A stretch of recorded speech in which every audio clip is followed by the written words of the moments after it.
guys. And so basically, I want to talk about mince in place, how to put things in place, and kind of get ready for the recipe. I probably won't actually have time to cook it before my next class, but I can get all the stuff in order. Now, when you're cooking with the Asian foods, there's a few things that you want to think about. One is the sesame oil. Sesame oil smells so wonderful. It is used a lot in kind of the Asian food. You also use, you have a choice between soy sauce, or you can do liquid aminos. Liquid aminos is like a soy protein, because remember, soy comes from, it's a vegetable, a bean, and it's probably the only vegetable that is a complete protein. We'll talk about that when we talk about proteins. But liquid aminos are healthier. They're not as high in sodium. They're fermented a little bit different. They don't have gluten in them.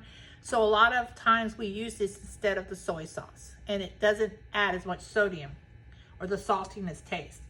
Also, we usually use rice vinegar or white rice wine. So a lot of times recipes, when we do the the sesame noodles, we use the vinegar, and we usually use the rice vinegar. The rice vinegar is more of an Asian flavoring. Then a lot of times they use chili paste. You know, a lot of Asian foods and Thai foods and stuff have a little bit of punch to it. So one of the things we could use is the chili sauce. And also this one is called Thai style chili sauce. And it's actually not that hot. It's a milder sauce. And a lot of times we use hoisin sauce. And hoisin is like, I'm not even sure what hoisin sauce is. I have to look it up and tell you. But it's just like a black bean or something. It's very used in a lot of Asian foods, okay?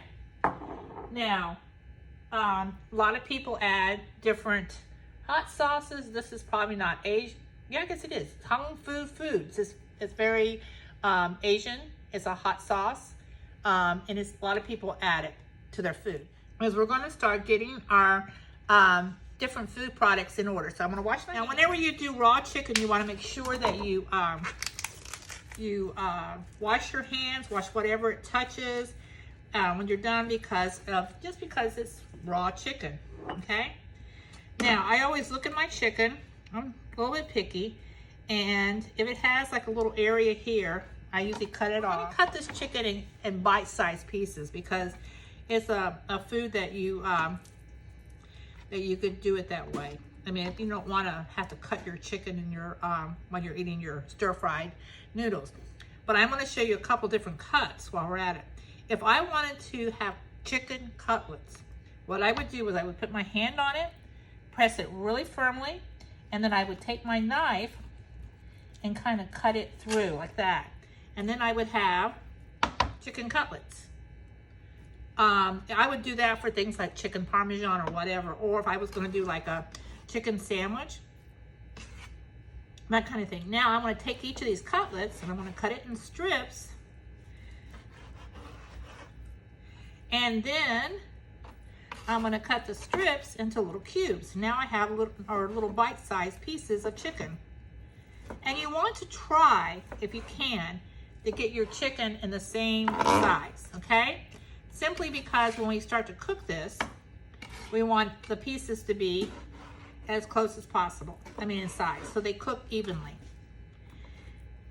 So what we're going to do before we even start cooking this is we're going to get everything ready. So, for example, I don't want to have my pot on the stove, my wok or my skillet on the stove getting hot while I'm cooking the chicken. I don't want the chicken burning while I'm getting my cabbage cut. So you have to have everything in place, mince in place, please. So we're actually going to do that. We're going to put our hand down. We're going to make a chicken cutlet. I cut all the way through, so now I have two nice little cutlets. If I was going to do like a chicken parmesan or whatever, I'd have it a nice piece. fried chicken breast or whatever. Actually, on this recipe, you could use chicken thighs. Boneless chicken thighs would be really good. The chicken was just happened to be on sale, so I got breast. So I got chicken breast. A lot of these recipes are really good with the chicken thighs too, and they're usually a lot less expensive, usually. And I'm gonna put my chicken in here.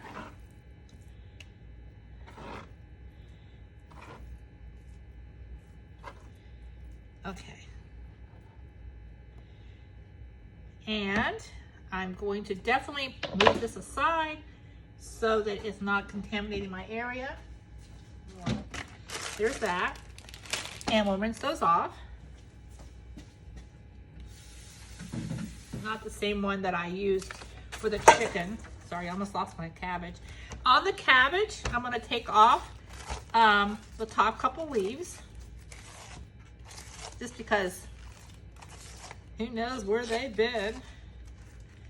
And at home, I actually have a compost little bin that I put stuff like this in. See how you can kind of see how the leaves are like kind of damaged and dirty. Onion, and then we have our carrots. How many carrots do we need?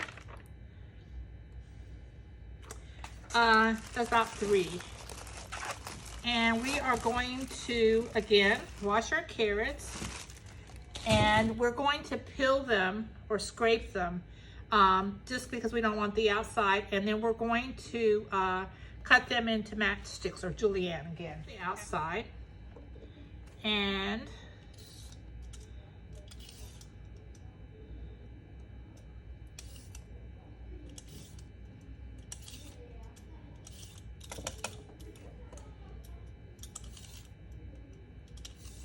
out with our snow pea pods.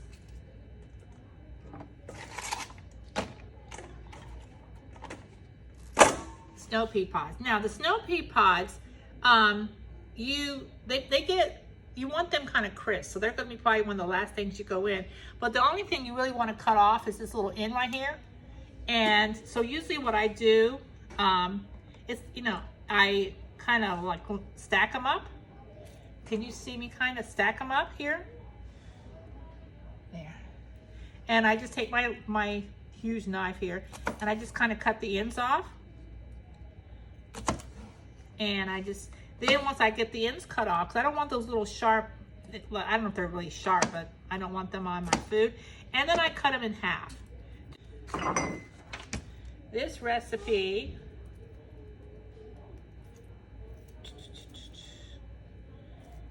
it doesn't really call for onion.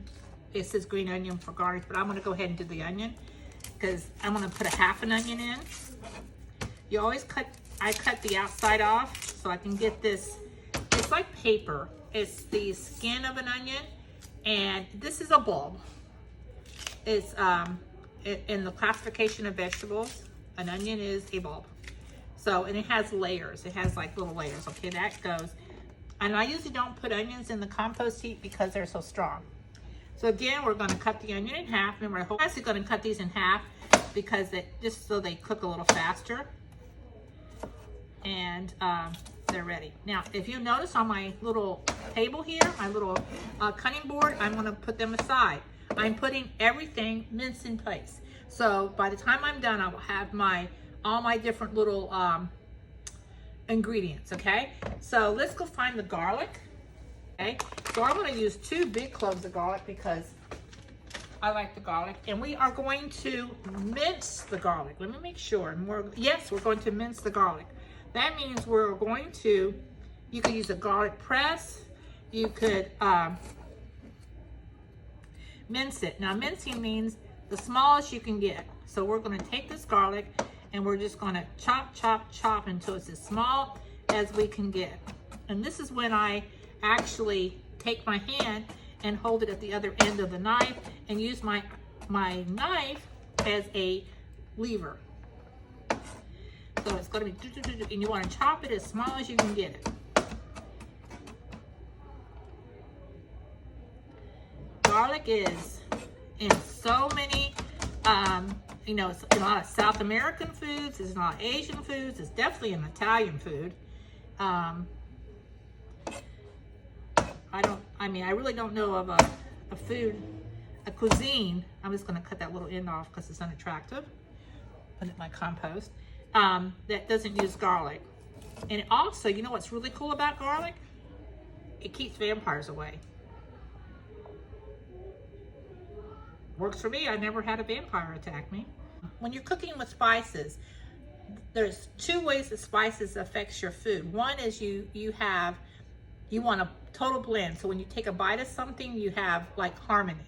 Like a marinara sauce, you have harmony. All the flavors work together. It's like an orchestra that all the sounds are like, or then the other one is like a rock band where you hear the drums and all that. So if you put your garlic in at the beginning, it's harmony. It blends in, it adds to the other flavor. If you put a spice or garlic or onion at the end of cooking, it's going to stand out. So you might take a bite and you might say, wow, that garlic is good, or that basil really stands out.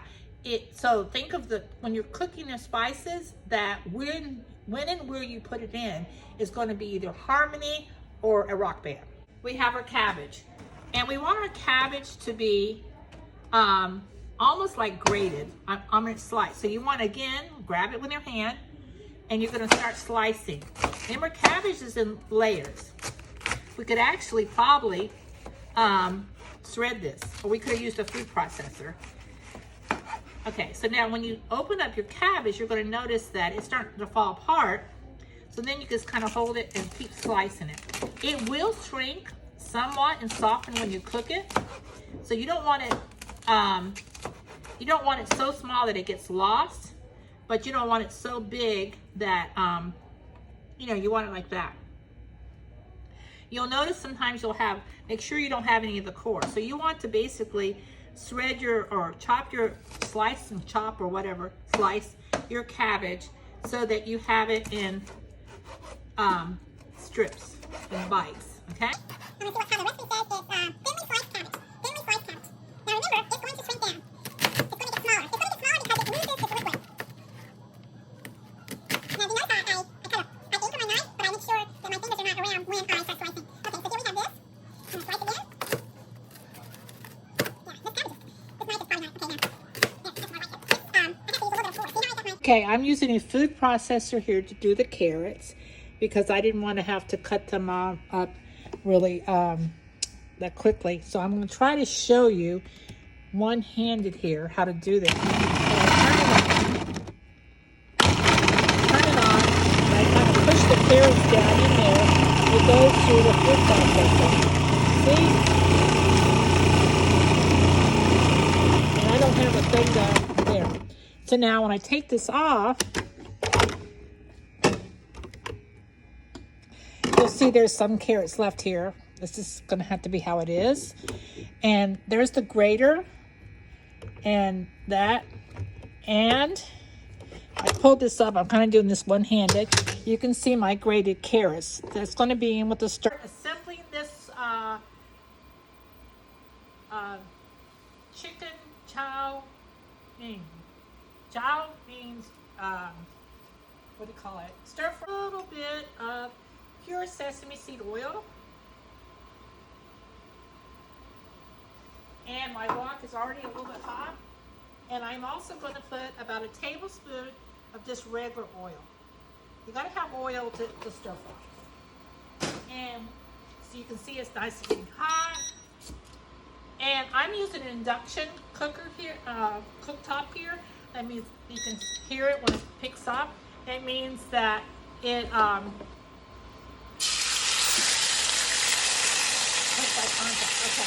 It is hot. Yep, it's a hot there. Okay, we're going to stir fry our chicken.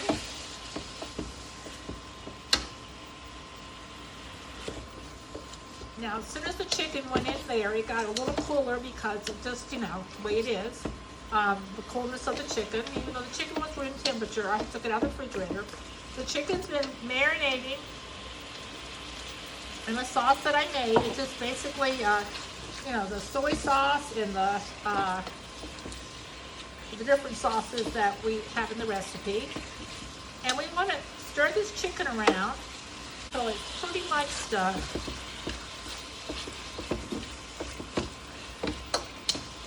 So stir, stir, stir, okay? Just hang on there, it's gonna cook away, okay?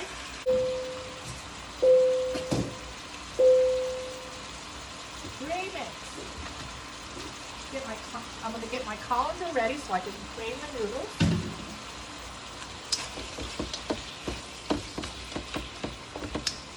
Okay, with this chicken, I'm going to turn this down just for a second or two so I can show you the pasta. Okay, so now you can see the ramen noodles are in there. I have 4 packages in there. I'm going to set the timer to 3 minutes because that's what it said. And then we'll be back at 3 minutes to see how these little... Okay, so I'm here. My chicken is done. My chicken is done. I'm going to put it in this bowl so it doesn't get overdone. Okay?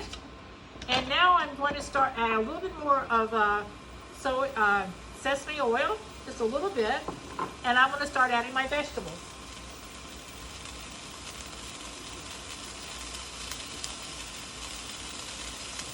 Adding my vegetables.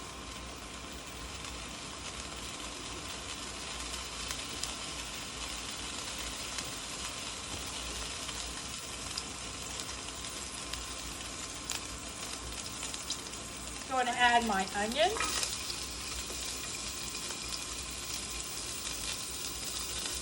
I'm going to add my red peppers. These are julienne.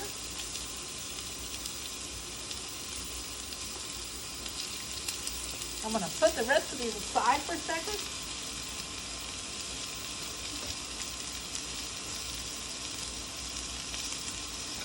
Stir, stir, stir. So I want my onion to start caramelizing. So they need a little while right there. They're waiting to be put in the last minute. Now I'm going to add my carrots and my cabbage. Carrots and cabbage.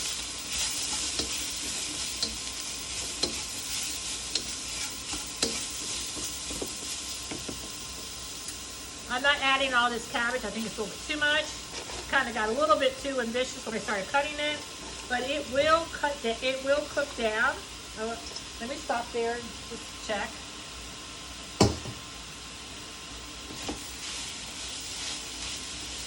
And it's going to have to cook for a while.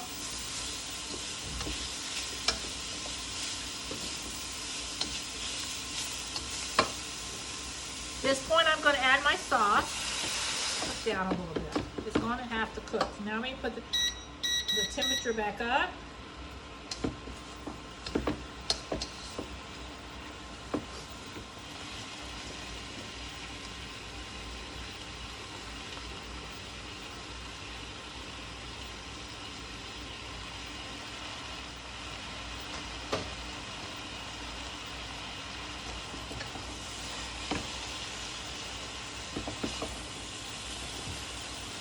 Got a lot of food here, don't I?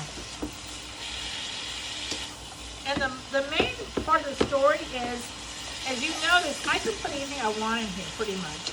Okay, guys, I'm here. I was reviewing my video that I did yesterday on my version of stir-fry vegetables and noodles, or chicken chow mein, which kind of became my version, but you get the point, and it turned out really delicious. But in my review, I realized I didn't very well explain the main part of the lesson, which was how to cook the noodles. Now, in that particular recipe called for the romaine noodles, and I'm just using the noodle soup. Obviously, I opened it up, as you can see. Let me see if I can do this better. I opened it up, and I have just the block of the noodles. Now, what I'm going to do is I'm going to come over here, and as you can see, my pot of water is boiling rapidly. See how it is boiling? I'm going to set the lid aside. It's a rapid boil. I'm having a hard time getting this. There it is, a rapid boil. So now I'm going to go over here and take my tongs, and my little block of noodles. And I am going to place them in the boiling water. I am going to set my timer for 3 minutes because that is about what it cooks for. Now, as you can see, okay, so I got my colander set up here. And as you can see, I'm kind of breaking these up. I'm using my tongs, which is a really good tool. And I'm breaking these up.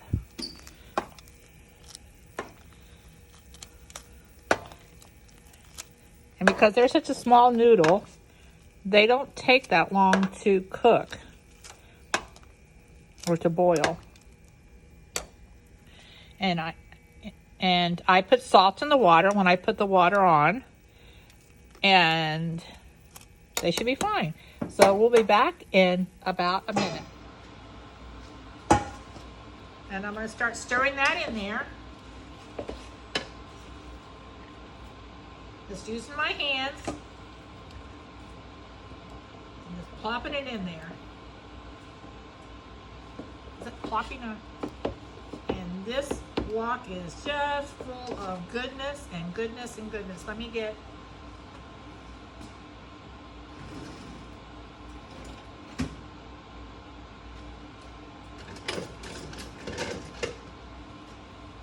Okay, I'm going to add it with the tongs. Now this is what do you call it? The ramen noodles.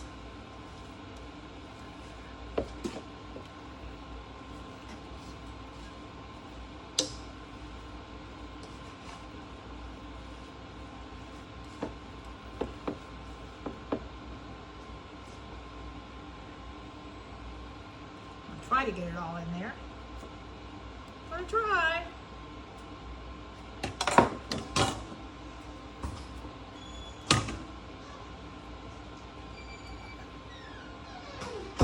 Oh, I didn't even recognize you. How are you doing? I'm doing good. That's good. I hear that you taking a couple days off. Yep. Yeah. Well, you know your mom tells me everything, right? Yeah. I tell her everything. But you know what? I understand. I mean, it's when it's your world, it's scary, isn't it? Yeah. And it's hard as a kid to, you know, as an adult we think, oh, wait, hang on, let me turn that off. I'll edit it out. You want to plate of food? You want to try it? Sure. Okay, hang on.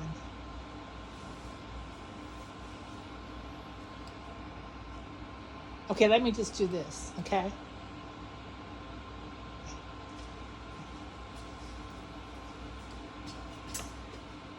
Okay, guys, this is done. Look at this. This is Towsie's version of chicken chow mein. Now, I added broccoli and a few other vegetables that might not normally be in that. But you can see it works, right? And I will taste it and get a couple guinea pigs and I'll tell you how it is, okay? I hope you enjoyed my video. Thank you. Bye. Oops. One that way.